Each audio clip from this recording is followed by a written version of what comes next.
everybody. Welcome to the third episode, second, I guess, of This Ain't a Show. This Ain't the Show. I am Gino Savi. We have some new panel members and some old panel members. And just like we've done in the past, we will go ahead and introduce ourselves as we've done. Let me go ahead and plug in. We lost somebody. Let me get him back in.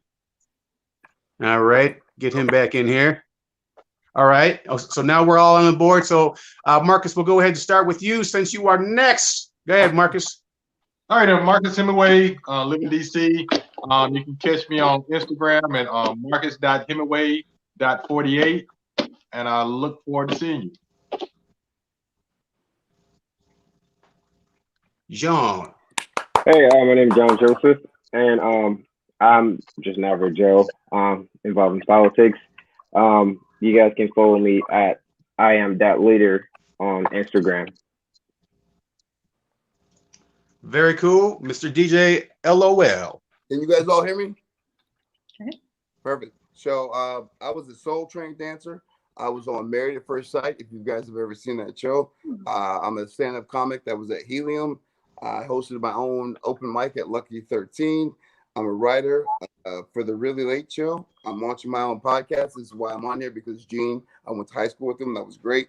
And I was the campaign manager for Tim Stratton, who was a Republican in Chicago. So I bring a lot to the table. Holla. Nice to meet y'all. Very cool. Ms. Joy. Hi, so my name is Joy McQueen. I am from Connecticut. I am sad that I just went after DJ LOL because my rap is nowhere near as cool as that. So, but yeah, you can follow me on Instagram at patriotic_joy. Oh, wait. Can I say something?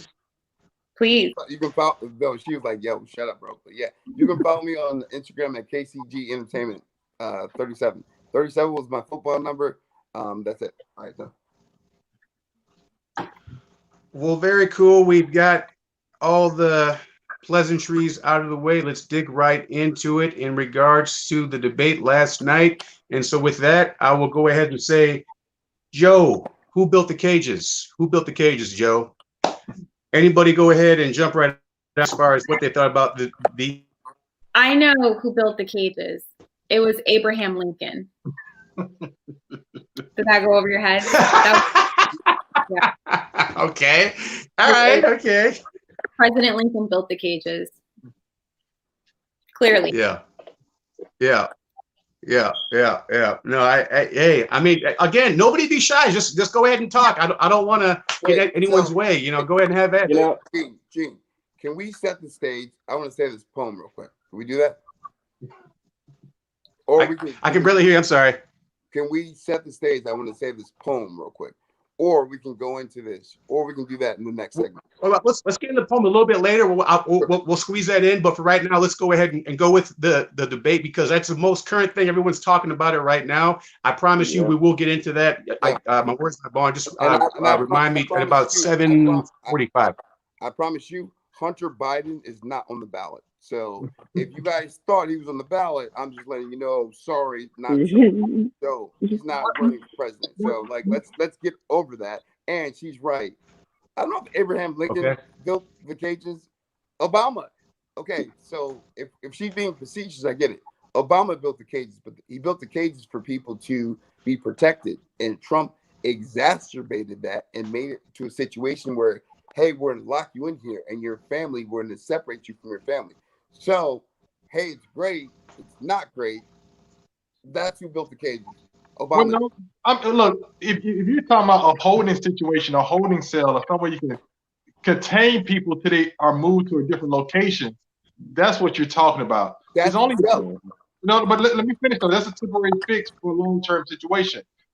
You gotta understand where this law came from. If I'm not mistaken, it came back in a court case in 1988, and they stated that you cannot house a child and the parent together no longer than 22 days. So you had to do something. So that's where the catch and release process went. Now, the problem in the United States is that by law, a child cannot be held in an adult facility as a prison or a jail. So where are you going to hold these two together? You're going to keep them together, or you're going to separate them. or are you going to let them go into the country or send them back? So all Trump was doing was following the law. Now, we have to have a level of deterrent. And the thing about deterrent, it helps minimize anybody coming to the United States illegally. Now, if there's a scary cage that you're scared to go into, then therefore it should be. There's no problem with it. But when you politicize the cage to say this is what we're doing, when somebody's breaking the law, then what do you do? What do you do? The cage is meant to hold people where you can process them and send them back or send them forward. Where do you put them at? What do you put them in? No, hold on. So can I ask a question? She asked a question. This is great. Now we're having an awesome debate. Maybe I was misinformed because fake news travels 6 times faster than real news. So the thing is, I thought Obama built the cages, but what you're telling me, the cages were built a long time ago. So the answer to her question is, who built the cages originally?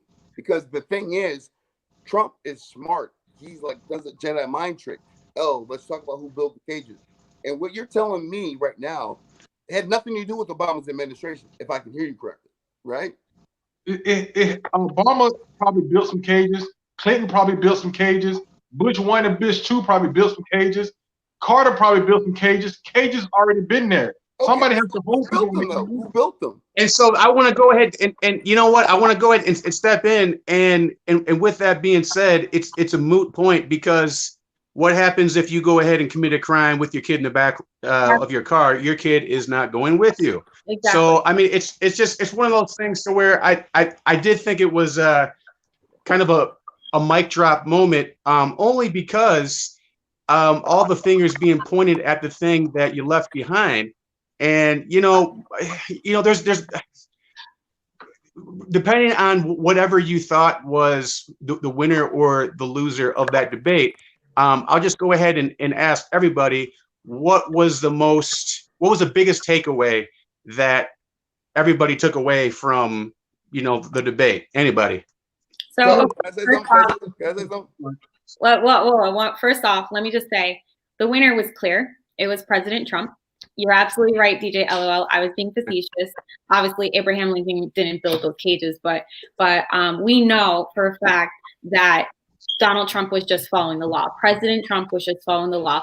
This whole concept of the children, the moderator, 500 children have been separated from their parents, and blah, blah, blah, blah. Yeah. That is 100% on the parents who brought their children here illegally, okay?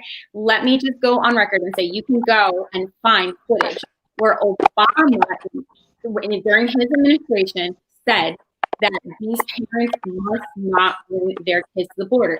His own words were, we have to deter them from bringing their children across our border. So if there is anyone to blame for a child being separated from them, if I had a child and I willingly broke the laws of this country, I cannot turn around and blame the president for being separated from my children. End of story. Now, end of story. And you know what? With that being said, with that being said, I want to go ahead and give a special award to Mr. Biden for that. A lot of you remember the old show Good Times, right? Yes, of course, but you can't. No. Okay, so when James Evans would give that look to JJ, like, what did you just say? What did you just say? And you knew he was on some BS. So with that, I'm going to go ahead and give Biden the James Evans Award.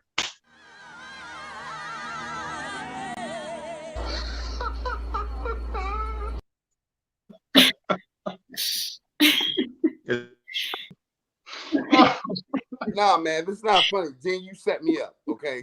Set me up, okay? I set you up. No, listen, because I'm the one giving you perspective. But I came here, what you don't know. Go ahead, man. Go ahead. Okay,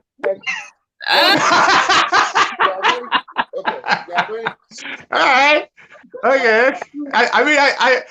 I know how you think, man, but seriously, here's a question. It's my turn to talk because what she said. Go ahead. No, I had a thought. It was very, very. She interrupted me and she was like, "Obama didn't build the cages." Wait, what were you saying again? Yeah. No, Obama built the cages, and Obama said that they have to be deterred from coming here. And my point is that you cannot blame anyone else for children being separated except for the parents who did it. I remember what I wanted to say. You said what was the best takeaway from the debate? The best takeaway from the debate was President Trump, this guy, said he's the least racist person on the stage when there's a woman of color who's the moderator. Yeah. Awesome. Yes, that's what my great takeaway was, is that how are you going to sit there and I can tell you 10 things, 15 things about how you can't promote yourself as the least racist person on the stage. So I'm not going to go address what she said. Yeah. I'm going to address what you asked. Yeah. The most thing that you took away from that. And everyone didn't understand when Joe Biden said, oh, Mr. Abraham Lincoln over here. I thought as a comedian, that was hilarious. You're making fun of him. But he was like, wait a second. You called me Mr. Abraham Lincoln. No, he was joking. But the thing is, Kristen Welker did a great job. And it's cool that you can shut someone's mic off so we can hear both sides. Holler. You know what? I'll go ahead and. Are you hang on? I'm sorry. It froze up for a second. He probably was kidding. It's just really tough to know when he's kidding because let's face it, his faculties are not all there. No, he was not kidding. No, he had a dementia moment, and we all know it. And that, I mean, did it sound like he was kidding? He said it dead serious. When you're like when I was talking at the beginning and I was like, oh, it was Abraham Lincoln. You could tell I was being facetious from the tone of my voice, from my body language. Joe Biden said that with all seriousness in his eyes because he is confused and he just had a moment. Maybe you know what? Hey, you know what, Joy? Let's go ahead. Let's go ahead and assume. All right. Let's go ahead and assume that he was just kidding. Okay. My question is, was he kidding about this? It's a long way until November. We got more questions. You got more questions, but I tell you, if you have a problem figuring out whether you're for me or Trump, then you ain't black. Then you ain't black. Then you ain't black. Then you ain't black. It was hurtful to hear you talk about the reputations of two United States senators who built their reputations and career on the segregation of race in this country. I can't hear it.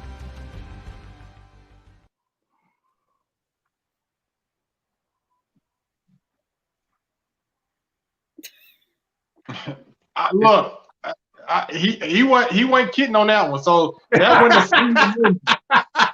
he wasn't kidding about that.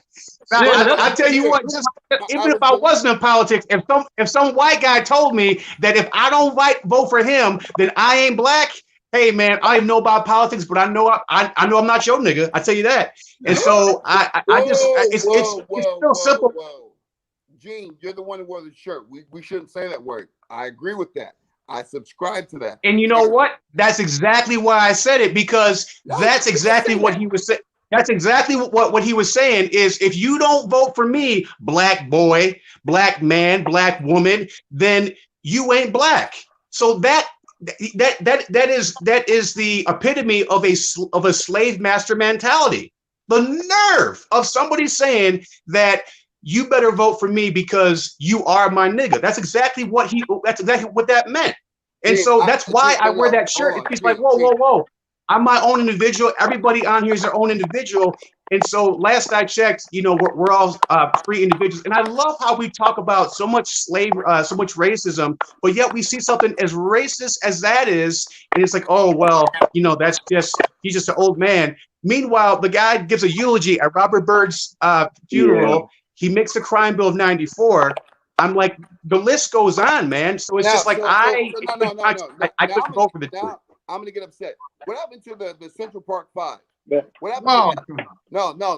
Let's talk about that. Okay. Now, so here we go. I'm the only one here that I'm trying to be on. I'm trying to be nice. Everyone's cool, but you want to say that Joe Biden is. Barack Obama nominated him for his VP, right? So and they vetted him and they saw something in him. So what happened to the Central Park? Because you want to give Trump a pass about everything. Trump can do whatever he wants, right? He can say about the thing. Tell me what happened to Central Park 5. So I can tell you, one dude right now got his honorary degree.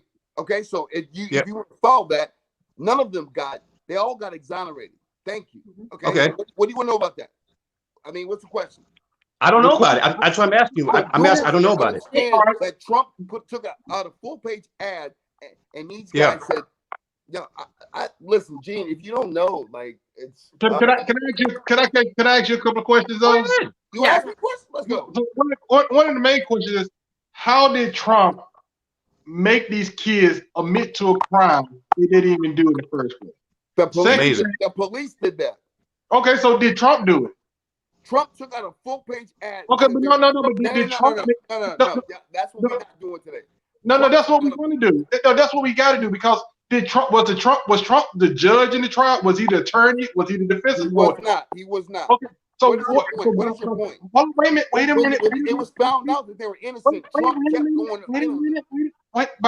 By Trump taking out an ad, how did that change or turn the tide of the case of those 5 young men? So I'm going to say this very civilly to you. We learned this. Trump took out an ad. They were all innocent based on DNA evidence. Okay. Okay. So now, hold on. Now I'm talking right now, right? So, and when they got off, Trump still wanted to go in on them, and his father had this whole idea about rent control. We don't want to sell to these minorities. Google the situation. Dude. So they all got off. I have a question. No, I got a question. All right. So you want to talk about people giving? You want to talk about people giving a pass? All right. So you know what? Fine. That was unfortunate. Maybe it was poor judgment on Donald Trump at the point. Concession. We agree on something. Okay. Wait a second. But let's talk about this. Wait. Let's talk about this. You're talking about at the time Donald Trump taking out a full-page ad. How many people are you going to let Kamala pass for actually locking up? All you guys can stop talking right now. Well, I'm talking now. Okay, I'm going to pull a Kamala. Yeah. Excuse me, Mr. Vice President. I'm talking now. Okay. Go, George. You want to talk about a pass? He took out a full-page ad. Whoop-dee freaking do. Okay. At the end of the day, was he responsible for them going to jail? No. Was he the prosecutor, like Marcus said? No. Was he the police? No. Was he the judge? No. So what was Kamala? Okay, can I answer that? And meanwhile, with Kamala, we already know that Kamala has denied clemency to a couple of individuals that are about to face the death sentence. And we find out, wait a minute, they were innocent the whole time and she was holding out. So Kamala is no friend of the black community, as brown as she might look. We can look at her track record. As far as Biden, he was hanging around with your girl Hillary Clinton, talking about young black males are super predators that need to heal. And now we have the crime bill that isn't amazing. Mr. 45, he comes with the somebody say it. Somebody go ahead and say it. The prison reform. Prison reform. And it's just like it just amazes me. It's like, look, the legislation that passed that so many of us seem to talk about as far as systemic racism, we missed the legislation. We missed the Planned Parenthood. We missed the Great Society Act. We missed the crime bill. But yet we talk about this systemic racist thing. And meanwhile, you have another dude who is a white guy, and he's doing all these things that are positive for a certain ethnicity, being black people. But it's like, well, what about that one thing and this thing? It's just like, hey, man, I guess we all just need to figure out what is our own definition of racism. Yeah. Correct. So, let me just respond to that, number one, because no one that was African-American was a fan of Kamala Harris. But here's the thing that you guys, let me drop a little nugget for all y'all, because Kamala Harris was the attorney general. She was a prosecutor, and no one liked, when you're black, that the fact that she put so many people in jail. But guess what? She was doing her job. She was doing, and that her job is wrong. No, listen, her job is wrong. So the law enforcement is built in this country to not be favorable to African Americans. So if she was white, she would have been great. But guess what? Amy Klobuchar, they kicked her out because, you know, Amy Klobuchar, there was a cop that killed someone, and you didn't stand up for that. So Kamala Harris did it. I was not a fan of Kamala Harris, whatever, but she's a black woman. And guess what? The first black woman on the ticket. So don't get it twisted. Do we agree with what she? I don't care if she's black or not. If you Yes, have bad you do. ideas and Yes, bad you judgment, it shouldn't matter. We keep on saying he's black or Yeah, she's black. like Name one No, one thing that that's Obama did for fine. black That's community. fine. Name one thing. What Obama do? Disgrace. yeah, I mean like What if did we Obama Didn't go do with anything. that route, it's like I mean Go ahead, John. being black John, go ahead. is John, not go ahead. No, Gene, yeah, like let being me ask you a black question. is it's not everything. Like you can be black and be very, present to your own color, Like that's what it is. It doesn't change if she's black, then what, you know. So here's an interesting look. Here's an interesting It's four here's, against one. I love this. I love this. go ahead. I was Yeah. going to say something about Jean because So Jean's. let me just acknowledge Hang on. No one- Hang on. I'm trying to get everybody involved here. So I'm going to say something about Jean. He has a very different outlook than most of us because he's not even from here. So Jean, being very African and very black, seems to have a different outlook than most of us. And I just it amazes me to where it's just like how do we tell? How is it that? And I've probably been called Uncle Tom or Coon 4 times this week. How is it that we call a black person Uncle Tom or a Coon because they don't think like the rest of black people? But you have Jean is the blackest person here, and he thinks completely different, and somehow he's not. I don't get it. What you don't understand, Gene, is how did black people come to America? They were sold by Africans. Right? Oh, no, come on now. That's not true. Oh, so we just came here by ourselves. No, that's not. That's I'm not saying it did. More Africans have immigrated legally than actually got here for slavery. That's like the biggest myth out there. Like, hey man, I don't know where you're going with that, but just go ahead. If you ever watched the documentary Goodbye Uncle Tom, all you guys should watch. Yeah. When they sold the first blacks that came here, how did we come here? But here's the thing, and Terrence Moore told me this. Here's the thing: in Africa, if you were a slave, you could work off the slavery. You could work yourself out. But when they sold us to America, it was America took it to a different. No. Hold up. Wait a second.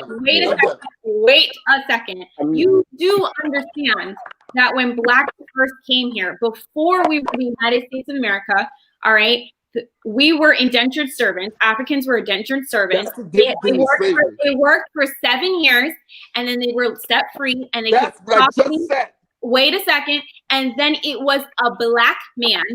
Okay, his name is escaping me right now. Someone look it up while I'm talking. A black man, all right, in Virginia, and he petitions the courts. He wanted to keep his slave, his indentured servants, black. Oh yeah, I forgot about that. He was a former slave.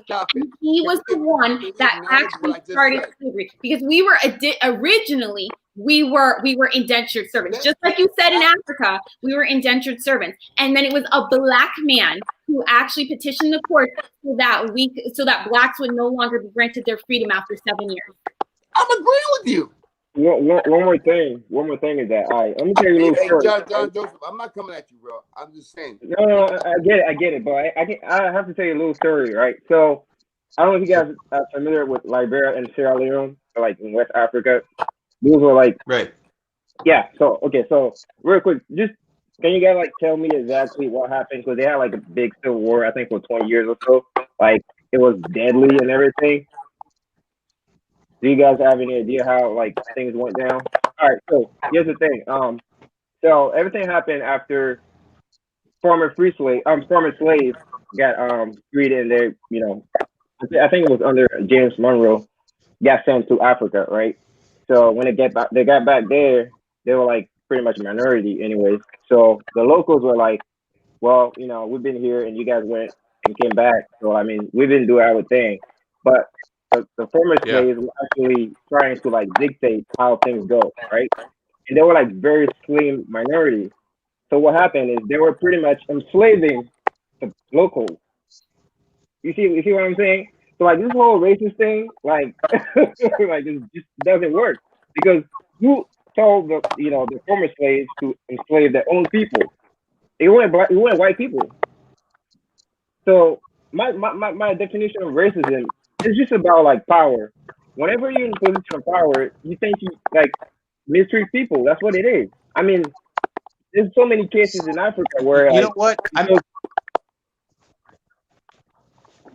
So look, man. When it's all said and done, as far as slavery goes, what we know is that it's been a thing like forever.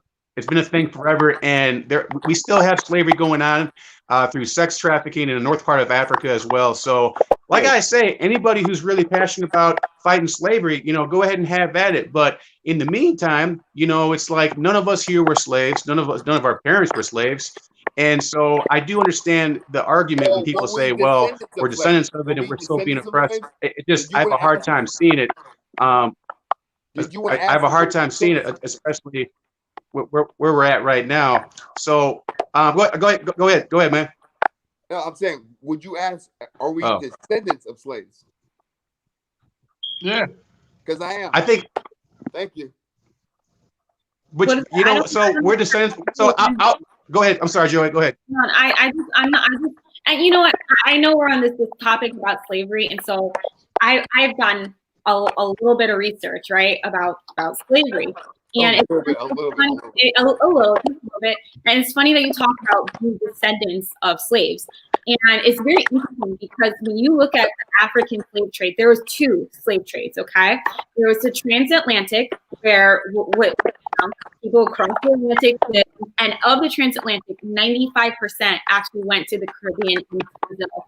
All right, only 5% actually came to what is now the continental United States of America. So that's the transatlantic. Yep. The trans-Saharan slave trade, look it up. All right, it's very interesting that you talk about being descendants of slaves, right? The Arabs, the Middle Eastern Arabs, would come to Africa, and they would take far more. And it went on for 14 centuries. Millions and millions, and probably hundreds of millions more people blacks went to slavery in the Middle East, and they were primarily women. They were primarily prostitutes and concubines and whatever. They were sex victims. They were sex and get this, the most interesting part. So for every slave that came here, right, to America, you had 2 men for every female. Why? Because we were used for agricultural purposes. The Middle East, it was every 2 females for 1 male. Now the men that were taken to the Middle East, right? The men that were taken to the Middle East, pretty rough. They were castrated, and for the black women, all right, the black women, when they went and they were sex slaves, right? So when they would have babies, when they would give birth, you know what happened to them? They were killed. So this whole notion about how, I think a lot of times in America, we only focus on what we know, and we don't have a clue as to how bad other people have had it. So yeah, my descendants were slaves that were brought here from, I'm a descendant from slaves that were brought here, but at least I can say I'm alive, right? You have millions of people that went to the Middle East, and they were killed. They were castrated so they couldn't reproduce, and their babies were killed. So this whole thing about slavery is so much worse off in other parts of the world than it was here in America. All right, great. Gene, I want to throw something out there, production situation. So I'm getting a lot of feedback when I hear people talk. So yeah, I'm getting it too. I've been trying to fix it. I can't do anything about it. Listen, and I still love all you on this channel, but does anyone know what a motherfucker is? Okay, so that's a slave person that's saying, hey, we ran out of other opportunities, so you need to have sex with your mother. So you guys don't want to acknowledge, want to disregard the whole idea. That's cool. If you guys want to be a Trump supporter, I understand. Not mad at you, but don't. My question is, why wouldn't we? That's always my question. Why would you not? I can answer the question. So here's the thing: Trump, everyone is anti-government. I get that. Government is never good, and everyone wants. How is he anti-government? No, I don't get that. No, she got to talk for 5 seconds, Miss Crystal. Right. Okay, so I was being gotcha. So who have you ever met in life that says, "Oh my God, government is so great. Let's double that, and let's give everyone." And you get a car, and you get a car, and you get a car, and you. No one. we all want less government, right? So Trump came through, and I was like, yo, Trump, I get it. I'm down with it. And there's people in my family who make more than $400,000 a year, and they're like, yo, Trump's gonna shake things up. I was like, cool. Watch The Apprentice. I'm like, yo, he's the dude. Mark Cuban is the candidate that is good. Trump is a horrible human being, and you can find 15 people in his camp that will tell you that. And everyone says, oh, they want to make a buck. Scaramucci doesn't need to make a buck. Michael Cohen doesn't need to make a buck. His niece, who wrote a book, doesn't need to make a buck. You can keep going on and on and on. These people are like, yo, I'm in that circle. He's just a terrible human being. So, well, let me ask you a question. Let me say this right here. Whatever question you want. Well, no, I mean, because for me, I don't look at the character of the person. I look at the policies that he put forth that can help me and my bottom line. No, you have to look at the character. If it's the highest office in the land, you need to look at the character. No, let me explain why. Obama had good character. Clinton had good character. George Bush had good character. So how did that help my bottom line? It didn't. So when I said, literally last night, I'm sitting at my kitchen table refinancing my house to get a 2.3 interest rate on my home and about to get a 1.7 interest rate on my other home in DC. So I don't care about your personality. You can be the scumbag of the earth. As long as you got policies that I can take advantage of and it's a clear playing field, you can be the worst person in the world. Now, if you're going to talk, let me finish. If you're going to talk about character, you got to look at Joe Biden. You got to look at the things he said and the things he has done in the last 47 years. So if his character is great, then I'll imagine how you feel about anybody else, because his character put millions of black folks in prison. And let me say this right here, and I'm going to let you speak, okay? I'm going to let you speak. And the reason I know, I used to be a federal probation officer for 11 years. I made recommendations to the court on every occasion to take somebody's freedom when they violate the terms of their probation, supervised release, or parole. Now, let me say this right here. And the reason why I couldn't do that was because of the crime bill. Now, I'm not taking any pride in it, but I'm just telling you the truth. So if you want to talk about character versus opportunities, because characters don't pay bills. Characters don't pay the light bill, the gas bill, the oil bill. But opportunities do. Tax cut does. So what you just basically said is, if Hitler's running and he's got a good tax plan, you'll vote for Hitler. That's what you just basically said. That is not what he said. That's exactly what you just said. No. That's not what he said. That's not what he said. And you know that's not what he said. That's not what he said. No, I'm not. He just said character doesn't mean anything. If Hitler's running, it's cool as long as he's got a good. Let me tell you something. DJ LOL. Hitler is running right now, and Hitler's name is Kamala Harris. No. And you know how many babies have been killed since Roe v. Wade? 60 million. That's 10 times the number of Jews who were killed in the Holocaust. So guess what? Hitler is running right this very minute, and somehow or another, that's okay. Yeah, put your Trump. Yeah, that's okay. That don't bother me. But the truth of the matter is that, listen, and this is really serious. Is that good looking dude? It is. At the end of the day, people would rather have an enemy that smiles at them and tells them what they want to hear than a friend that keeps it 100. President Trump is the friend that keeps it 100. Hey, let me go ahead and I'm sorry. They were the ones. They are the enemies that will smile in your face and stab you in the back. I believe that. Let's go ahead and keep it 100. All the speeches that Malcolm X gave, which I don't agree with them at all, about how you got to be careful for your sneaky white liberal, and if you're a black person, you have no business voting for the DNC, and if you do, you're a chump. That's Malcolm X. You can't get any more pro-black than that. I want to go ahead and ask. Here's a question. Hang on, hold that for a second, because I got to keep it moving here. Here's a question I want to put out there. So we all have different reasons for being pro Biden or pro Trump. Like, you guys are all pro Trump. So yeah. Let's get that. Hang on. Let me go and finish this. Okay, good. Let's get that 100. All right, hang on. So we all have our own questions, our own reasons for being pro Trump or pro Biden, and the only pro Biden. And what's that? I'm the only pro-Biden person on this panel, so let's get that 100. But you're also pro-black, which is kind of a weird thing. I'm not going to understand it. None of us are going to understand it because as far as the things that he's done, they have been very anti-black. And so I just don't get that. And so the question that I ask so many other black folks is, how come we're raised conservatively, but yet we don't vote conservatively? It just doesn't make a lot of sense. And so it's almost like, you know, we beat our own asses. You know, it's like we beat ourselves up with this. And, you know, with that being said, I want to go ahead and bring this clip in, which is don't make me beat myself, clip of the week. Yeah, Route 1. Route 1, this way or that way? That was too quick. I couldn't hear it. Gene. Let me say this right here, and I'm just going to make it real quick. I had this conversation earlier today about how we as black folks would go through the thick of things, have a hard time achieving greatness, but then when we achieve greatness, we make it easy for the next generation, our kids. We don't make them go through the hard time. We don't make them go find a hard job, a crappy job.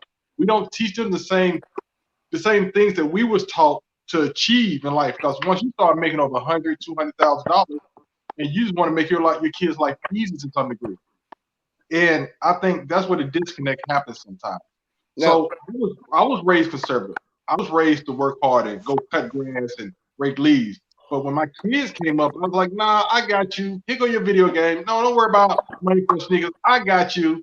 And when you give them that type of lifestyle, it kind of moves away from them. It's a disconnect. That's just my thought. So here's the thing. I made $166,000 in 2006. I was raised a certain way. My mom charged me 75 cents if I didn't speak correctly when I was being raised. So don't give me that garbage. My brother makes $450,000 collectively, and he doesn't rock with Trump because guess what? There's a moral compass that you have to put into that decision. It's not about rocking with Trump. It's about the disconnect.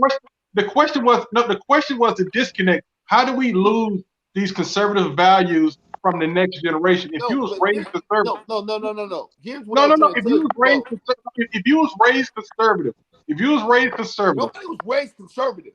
Everybody is raised conservative. You're not raised conservative. You don't believe in conservative views and values. So my you don't believe in hard work. Tell me what conservative. Tell me what Rush Limbaugh tells you what conservatism is. Why don't you tell me that? Go ahead. Okay, hard work. That's the third thing. Don't rely on the government. You don't need to check them. I understand that. I agree with you. You ask me to tell you, I'm telling you. What you put into it is what you get out of it. You rely on your own morals and your own scruples to do things. You don't need the government for everything. And the problem that we have. But you know what? I don't want to get too much in the weeds, guys. The question was, why is it that, especially between blacks and Latinos, are predominantly raised conservative? I guess this is a rhetorical question. I'm not asking for any answers. I want to put it out. Hang on. I want to put it out there in the ether. Why is it that we're raised conservatively, but yet we don't vote that way? It's just the strangest thing. And to me, like my opinion is there is something bigger going on that we can't see. And right now is a weird thing going on because a lot of people from both sides, black and Latinos, are leaving the Democratic Party in droves. So, so that's my opinion on that. I got a jump. Go ahead. I'm sorry, Joy. No, I was just, I mean, if we can go to the next topic, I was just going to say, I'm not so certain that most black and most black people in America are raised with conservative values. I'm just not so convinced. Right. You see, it depends. You know, like if you are living off of generations that have been on welfare, then you are not being raised with conservative values. Yeah. I mean, I just don't know. If everyone you know is getting an abortion, I don't know if you are being raised with conservative values. If I hear you. Look at our churches, like, right? Like, I mean, if you're, I just, I'm not all that convinced. I hear that argument a lot. Like, why would we raise one way, but then, vote a different way? And all I'm saying is, I'm not really convinced that Blacks have been raised. I think our communities have turned our backs on God, and it shows. I mean, that's my take on it. Do you think that we're raised as a whole more conservatively than other ethnicities? I can't say. I know I was raised conservative. I mean, but I'm just saying what I look at the culture. When I look at Black culture, I mean, and it's unfortunate because, like, the Black culture we see on TV is not necessarily reflective of the Black culture. But when you have kids buying into it, nowadays kids are being raised by TV. So they're being raised more by the Real Housewives of Atlanta than they are their own mothers. So, they don't, a lot of 77% of Black children are living at home without fathers in the houses, right? So if the kids are being raised by TV, they don't have a good male. I'm just not convinced that they're being raised with conservative values. I don't think they're being raised to understand the value of hard work and perseverance and being dependent on yourself and not being dependent on the government. I'm just not convinced. Yeah. But isn't that something? But isn't that we can all agree on, that it's better to be more dependent on yourself than the state? Like that's the thing I try to at least find common ground on, and it's frustrating, and because what I get is, well, we can't do it by ourselves. I'm not saying that DJ LOL is saying that, but I do get frustrated sometimes when I talk to other Black folks and say the white man has to do it, and I'm like, what do you mean the white man has to do it? Like, what I'm saying? So as a whole, John, how would you say your experience being an African is? Because I'll keep it 100. I don't consider myself an African American. I've never been to Africa. My dad's not been to Africa. I consider myself American, just like a person who's white, who might be Irish, doesn't call himself Irish American. They just say I'm a white American, and the reason I don't do that, because it seems disingenuous for me to say I'm from Africa like 500 years ago. Well, the white dude's like, well, I'm from Ireland 400 years ago. So I think it just causes more division. So what say you as far as your experience in African? Yeah, it is kind of tricky because well, you don't know, like, there's white people in Africa, right? So wait. Can I interject real quick? What? No, let me finish real quick. White, please. And he's from South Africa. So if you're South African, you're white South African. You come in the United States, you can't call yourself African American. So you see how the disconnect right there. So it is hard to like fit in.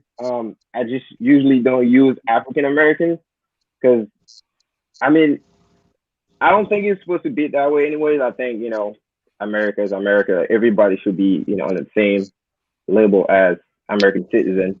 When we start labeling everybody under like, sub ethnicity or whatever, I think that's very divisive. And it's kind of hard for other people to fit in, like white South African. So, I think, it is very tricky. Can I say something? Go ahead. So one of my best friends that I met in the church group when I was at Wheaton High School. Yeah. He was white and he was from Kenya, and he said, "Listen," he said, "I'm African," and he's white. He's like, "I'm African American," and I was like, it blew my mind. I'm like, no. And then I always watch the Lethal Weapon. They're like, oh yeah. But you're black. But you're black. You can't be from South Africa. Yeah. So I was like, yo, so this is the real thing. So when he came to high school and he was like, I'm African American, I'm like, yo, there's a white dude who's African American. And I'm 16, 17 years old. I'm like, this blows my mind. This is awesome.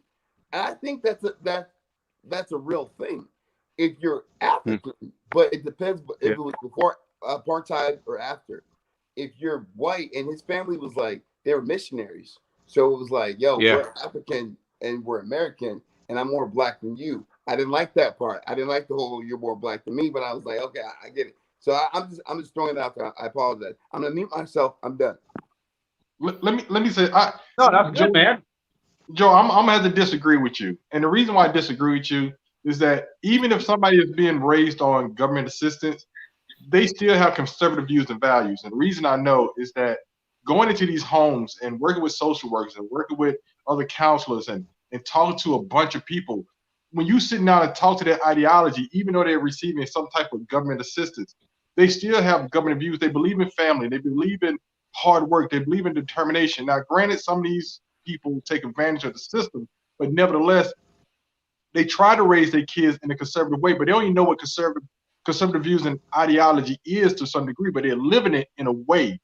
So they want to pass it on. They want to get off of government assistance to some degree. You have a lot of them who do take advantage of it. But when you talk to people and you try to encourage them to get off the teeth of the government, they're afraid. And they want to work hard. They don't want the government's help. So I kind of have to disagree, but I understand your position. I really do, because when you are raised on the government teeth, it's kind of hard to say how do you want to be conservative if you allow the government to do everything for you and you're not trying to do anything for yourself to some degree. Jim, let me jump in. Who are you disagreeing with me? Because this guy. This guy right here. This Zoom call is backwards. It goes. I'm over here like, because I'm trying to tell you guys, I am conservative, but I am for the best. I thought George W. Bush was a great candidate, 110%. At that time, I was living in LA. I made $166,000. I said, let me look at this tax plan. This is great. And who has ever said? And here's the thing: everyone always comes at us and comes at me. 50 Cent. Hold on, I'm not with you guys. They come at me and say, "Yo, because your sister or cousin has 17 kids, they get more money."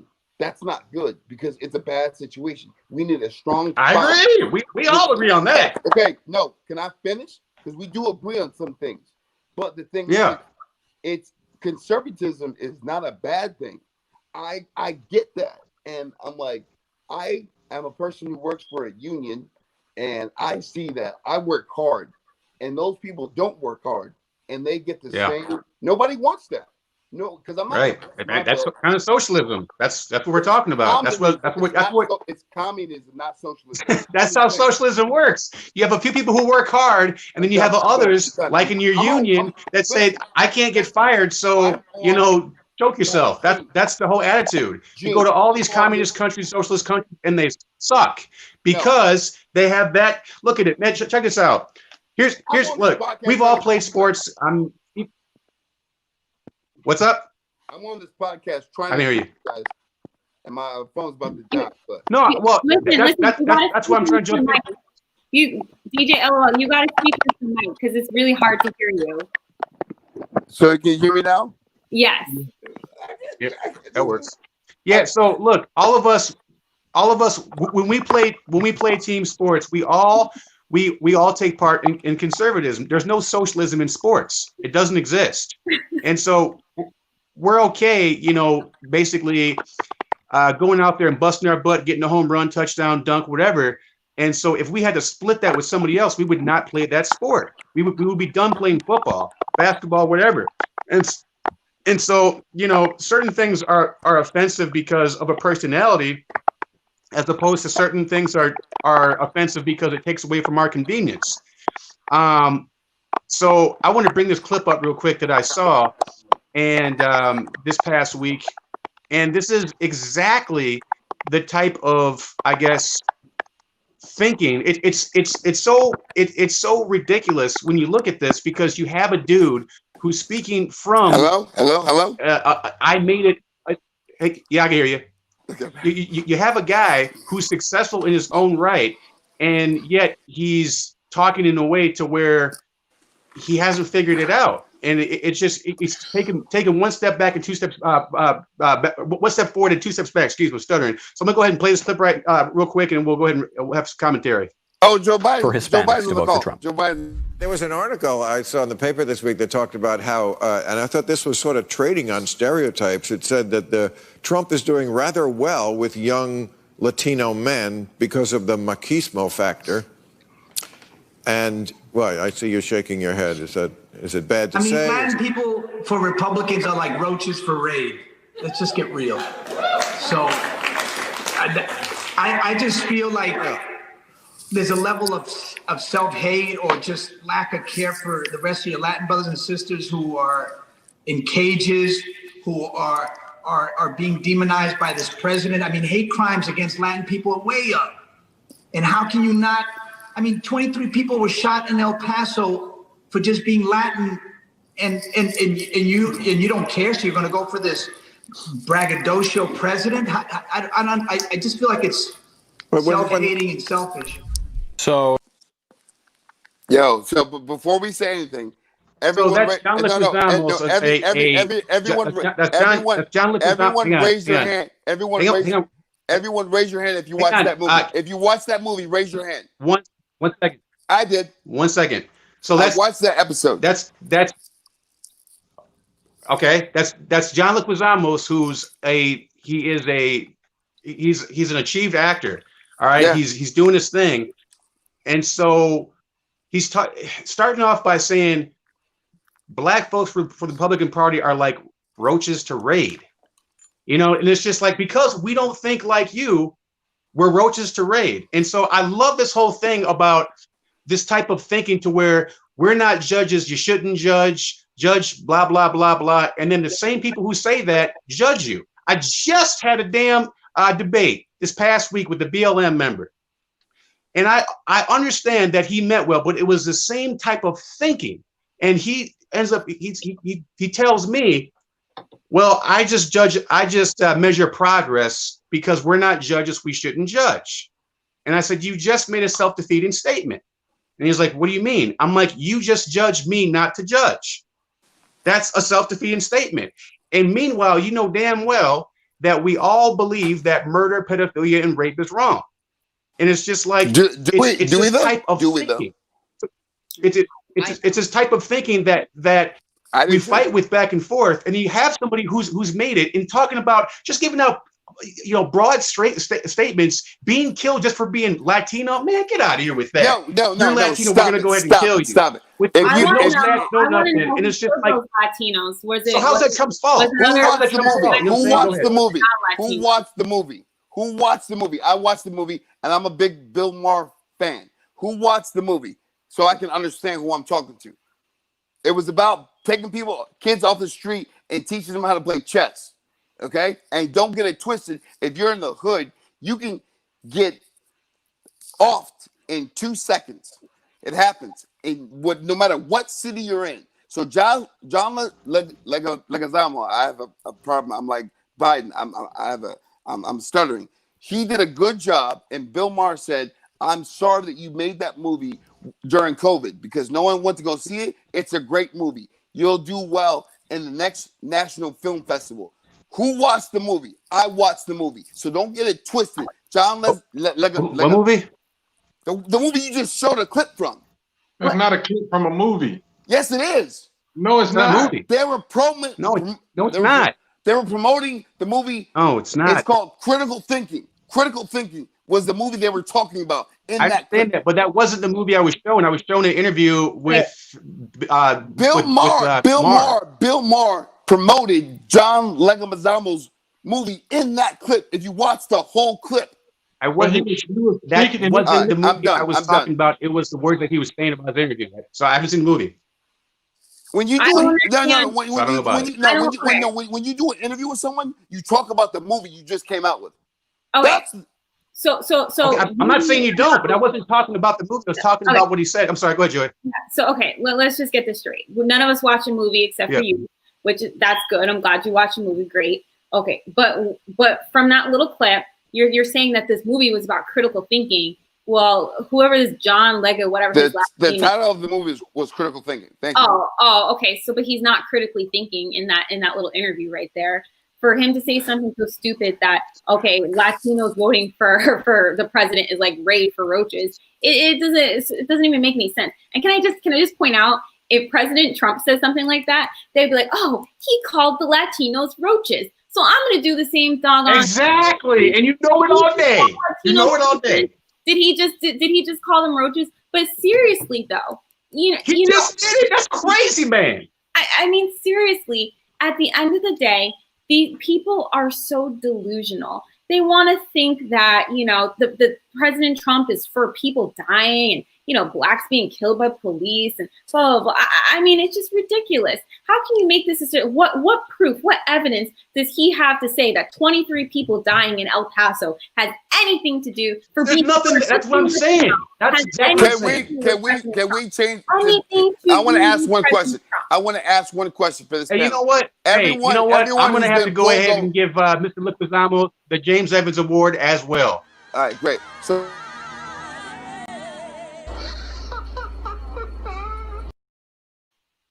Everyone on this panel, please raise your hand if you've ever been pulled over by the police. Everyone. Yeah, I can. No, thank you. Gene, put your hand up too. Gene, you've been 17 times in accidents. I know. Okay, good. Hey, Mr.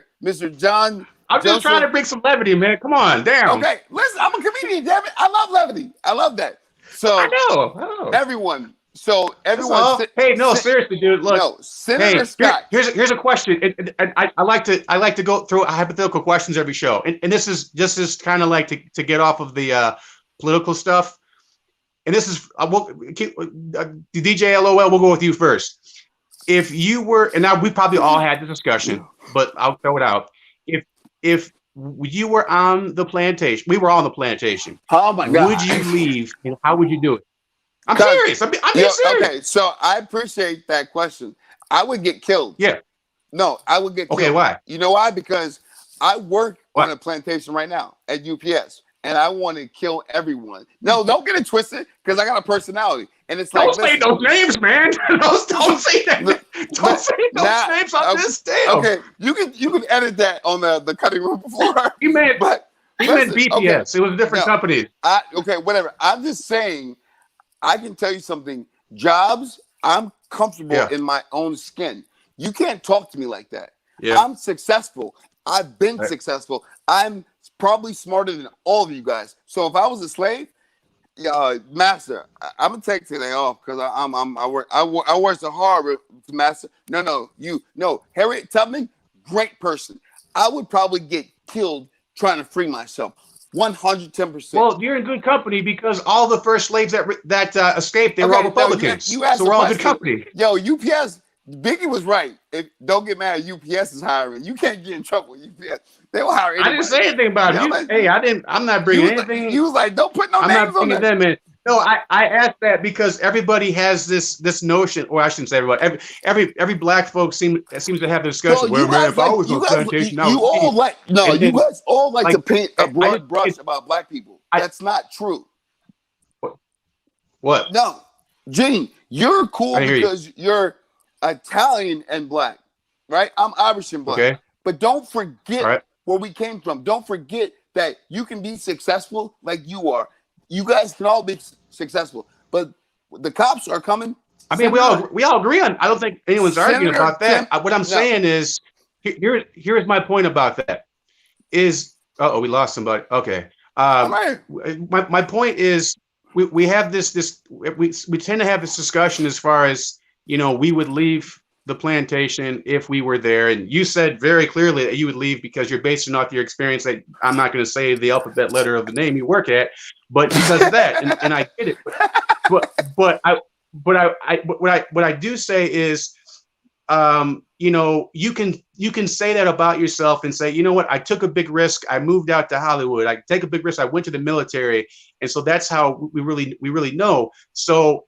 The biggest point about that is just being an individual thinker. Kanye West got a lot of flack for saying that, and to even think about saying that or thinking that back in the days, as far as being on the plantation, who was the first dude who attempted to do a runaway? People thought he was crazy and called all type of names. Kanye said to be a slave. No, to be a slave. I'm not letting you. No, he said to be a slave. I got to finish my point. He said to be a slave was a choice. And I'm so not letting that ride. it is. Right You don't now, have to let anything ride. It is a choice. It is a choice. And so being a slave is a choice. You can be a slave or not. Now you might have to pay a serious price for leaving, but it's amazing because the few of us Negroes who Everyone talk on this about getting off panel of the thinks Democratic, being a slave was or a I should choice. say, Raise your hang hand. on. Yes, it is. It's a choice. It's always a choice. You might have to pay for your life, but it's always a choice. And so the few of us Negroes who talk about leaving the Dixiecrat or Democratic plantation, we get called all type of names, and our life isn't in danger quite yet, but it's just amazing. It's just like, man, can't we just all? I don't want to say get along like Rodney King. Can't we just all think differently? Can we just all think differently and just discuss how to solve problems from that standpoint? Marcus, what would you do? When I leave, it's easy to leave. You just walk away. And many of slaves just walked away. But let me say this right here. I'm from South Carolina, born and raised in South Carolina. And when we was, in elementary and middle school, we would do field trips to the slave plantation. If you're born into slavery, you don't understand what freedom is until somebody bring it to you. Mm-hmm. Now, when the Civil War happened and the Union soldiers came in and told the slaves they were free, they can go, they didn't want to leave because their reality was slavery, their families and everything. If I was a slave, if I didn't understand the concept of freedom because it was taught to me, then how can I leave something that I don't have an understanding of? Now, once I found out about freedom and how great it was, I would just walk away. There was no GPS, no satellite, nothing. I would just leave. And so many slaves, once they understood they could walk away, they did walk away. They just didn't got them back and brought them back. So I would just walk away.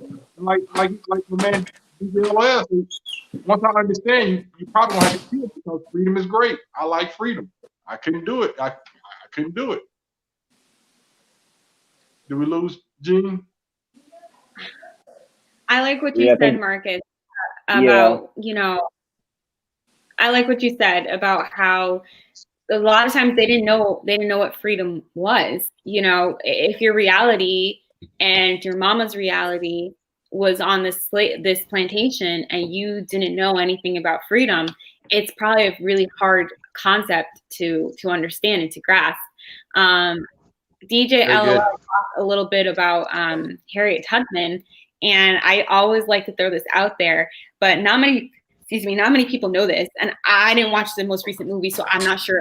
I'd imagine they put the, but you all know that she was on she suffered from narcolepsy. Mm-hmm. Wait, I'm asking. You missed it. I don't know. That's crazy. Yeah. She suffered from narcolepsy, and what she would do is she would carry around with her, I think it was a rifle, and she would basically say to her, if I have a spell or whatever, and we're just gonna stay where we're at, and no one better leave. It was kind of ironic because once you were with her, you were almost a slave to her. If you left and she found you, she said she would kill you. If you started the journey with her and you wanted to turn back around, it was a no. She would threaten to kill you.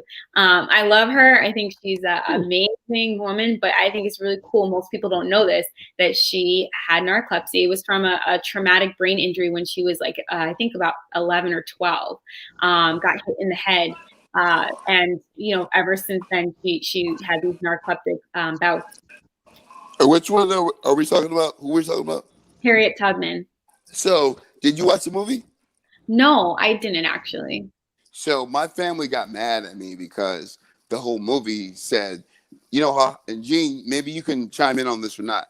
She was like, Hollywood sensationalizes situations. And I said that, listen, you can't put her whole life story into a 2-hour situation. So I watched the movie and I'm like, this is awesome. Like when I saw that she went there, she risked her life. It was weird. It was uncomfortable, but she kept coming back. And I was like, hey, this is dope. And my aunt was like, no, she did a lot more than that. You don't even understand what she did. I'm like, yo, auntie, 2 hours, that's like Black History Month for us. So we understand this. That's great. But she was like, no, she did a lot more.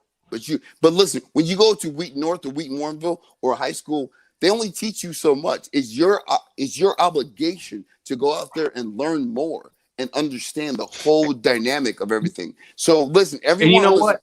everyone on this call, I agree. I love all of you guys, and I'm glad that we can have this conversation, and I'm glad that there's people out there that have a different perspective. I think if it's a two-party system, we should hold both parties accountable. That's how I got on this call. Gene was like, "Yo, Dude, Ryan, you know what? That's a whole nother show. fine. Yo, I hire me agree. back, bro. Hire me back, bro. Hire me back. Okay. I'm joking. The problem with that is, as we're both seeing, because I'm too black. I'm too black. There's a difference to rules. I'm too black. Is that what it is? And you don't want another. I mean, if you want to be, but all I'm saying is, the problem that we have is there's a different set of rules. I mean, they get away with, and when I mean they, I don't mean Democrats. I mean they, meaning congressmen. If you are establishment, I'll say that. You mean politicians in general? They're all garbage, all of them. So, but now, I won't say all of them are garbage. I think it's just like here's my rationale on that. When people see football players play the game, like, holy cow, that is violent. You're a tough dude. And within that violent game, there are penalties that you can go ahead and get called for, holding, clipping, all those. But make no mistake about it. You're going to play a violent game. I think some politicians are dirtier than others. It is a pay to play. I think if you are establishment, and that means red or blue, you can literally get away with many murders. And so it just is how it is. I mean, but that's going to be a God thing, man, for that type of justice to take place. Unfortunately, here's why I rock with you. I see this dude over there with his Trumps, like he's doing a football rally, he's doing his Trump stuff. I'm like, yo, Gene, what happened? But then I said to myself, I'm like, you know what? People are tired though that if you are a clean politician, the system will corrupt you. It will corrupt you. I hear you. I hear you. Listen, I get it. You come in there with good intentions, and they're like, "Hey, I'm gonna give you $500,000. Here's what I need you to do." Oh no, I'm good. I'm going clean. But next election, you can't raise enough money. So what do you want me to do? You want me to pass this bill? Okay, cool. So that's how this American system works. And so here's what I think is so significant right now about Mr. 45. Aside from his gorgeous hair, I think he's the one dude who didn't take. You can't pay him. He doesn't have any sex trafficking or any type of weird stuff in his background. Out of your mind. He goes out there and he got the head and he talks. It's good. It's not bad. It's good. And people get all taken away with his fingers and his voice. But as far as the money goes, like, you can't pay the dude, and so that's a bigger part because all these cats, all these congressmen, they got that's a whole nother show. That's a whole nother show. Thank you. Whole nother show. I'm saying. Can I say my poem? We can say the poem. We can say the poem in the next show. John never answered. He never got to answer the final question. John. Oh yeah, good thing. What was that question? Would you or would you stay? Joy, I appreciate you. Joy, I appreciate you a lot. Joy is good on this whole panel. And Gene, next time bring another liberal. I'm a progressive, but I'm also like I'm a moderate. I was a campaign. You just said you were conservative. Make up your mind. Oh my God. I'm done. Okay, no, what'd you say? Go ahead. I want to go.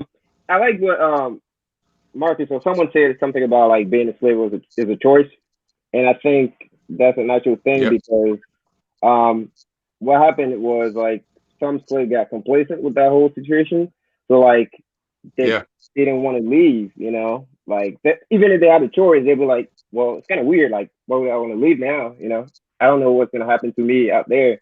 So I mean, I'll live the first day, like I won't even want to be like stuck in that whole thing because once you're there and like they give you, little things and you feel like, oh, maybe it's not that bad. I mean, and that's what government does. You to keep you, to keep you in the trap, because they're like, they give you just enough to for you to stay alive, and they rip you off. That's all they do. Like, they're not gonna give enough to I guess we're all slaves. We're all to some level. Good point. Yep. Yeah. So that's what it is. I hear you. Yeah. Hey, so aside from Mr. DJ LO looking like Isaac Hayes' grandson, what else do you have to share for us with your poem, my friend? Because I don't want to cut you short. Oh, are you ready for this? Are you? Because I was gonna put that. Okay, so let's go, everyone. You can all get mad. So let me focus right now. Should the poem be for now or for next time? Because we're not gonna have time to respond. Listen, that's a good point. So she's basically inviting me back on the panel. So she's like, okay, listen, okay, Gene, it's like no. Yeah. So yes, let's just table that. I promise you. I always keep my promises, so I don't want to cut you short. I promise you. No, listen. So I like the idea. I'm upset, and everyone. It's going to take an hour for everyone to say this. This was something from my heart, real rap. So yeah. So we can do it and I'm only doing this because I'm launching my podcast, Between Two Perms, next month. Yeah, right. Listen, I'm a comedian. Okay, it's gonna be sports, politics, and comedy. Holla.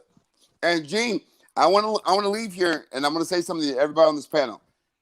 I don't care if we don't agree in politics. I love you guys because I know you guys. No, I know the idea of when you walk out on the street.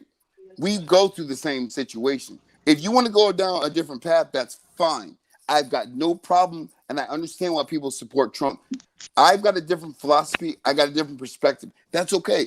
That doesn't mean that you're a bad. Okay, so that's why I'm here. I love all you guys. Mr. Hemingway, Mr. But that's Joseph. why it works, man. That's why it works because we can still talk, but not everyone's like it. Exactly. But if you go on Facebook, they're like, "Oh, I'm canceling my friends," or "You're done," and blah blah blah blah. I think it's stupid. I think it's dumb. I can't stand that. She's the next Candace Owens. But here's the thing, though. But listen, can I say something? No, I know it is. I know. But here's the thing, though. Candace Owens got on the stage with Killer Mike and T.I., right? And what she said, no lies were told. So we need black fathers in our family, 110%.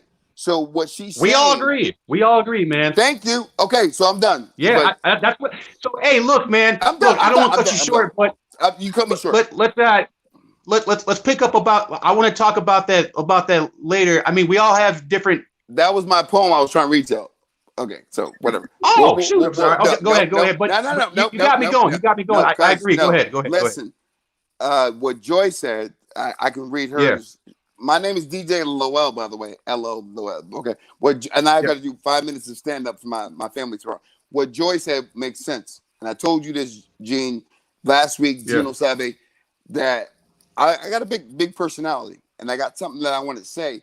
And it would be nice for everyone to follow up and hear what I just wrote because it was on my heart based on the whole Colin Kaepernick, all that stuff. Whatever. So, hey, everybody, tune in next week, DJ Luella, and make America great. We'll see what happens.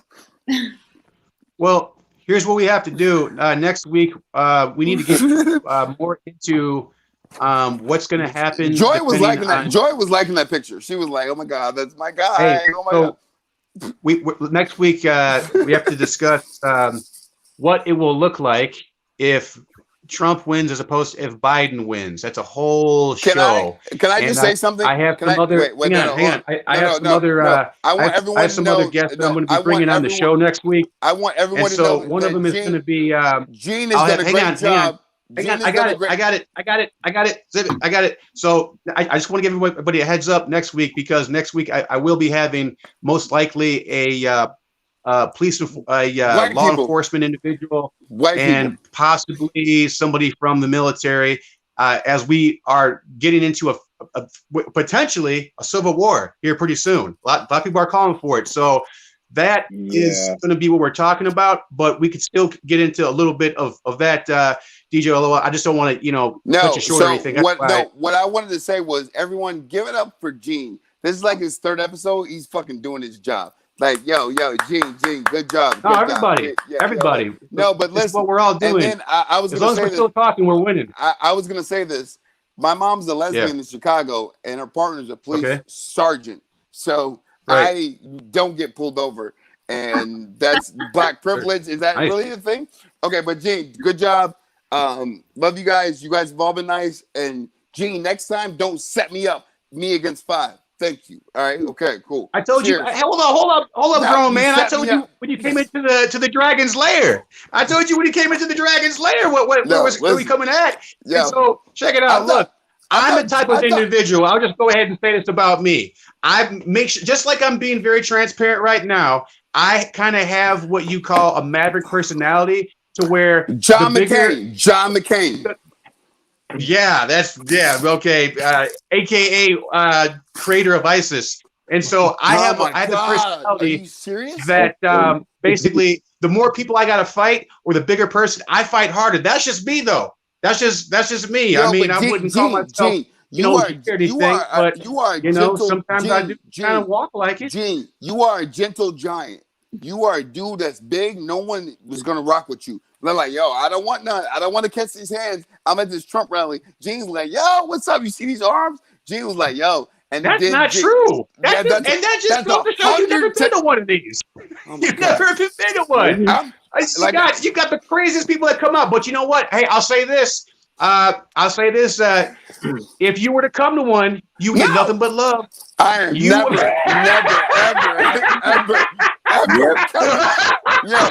Yo. All right, fine. Damn, I'm trying to. No.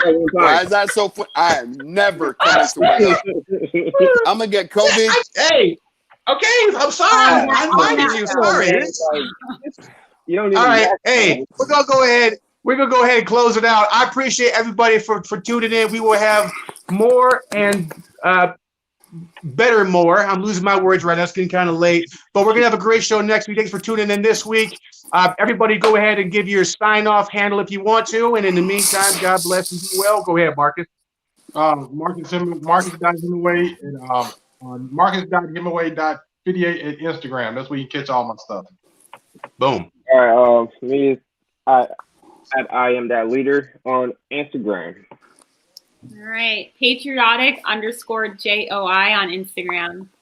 My name is KCG Entertainment because I run an organization, but I'm going to follow Joy Instagram, whatever she just said. Like, that's cool. And Jane is dope, and I'm a comedian. And, yo, check me out. We'll see her next week, and I'll see my palm. Holla. Thank you very much, guys. Have a good one. All right. Thanks.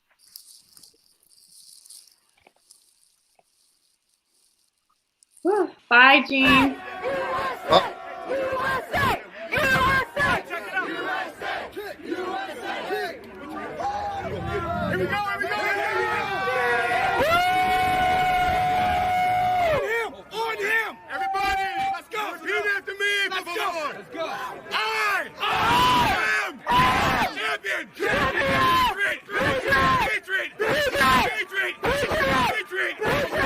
Let's breathe for a second. Yeah.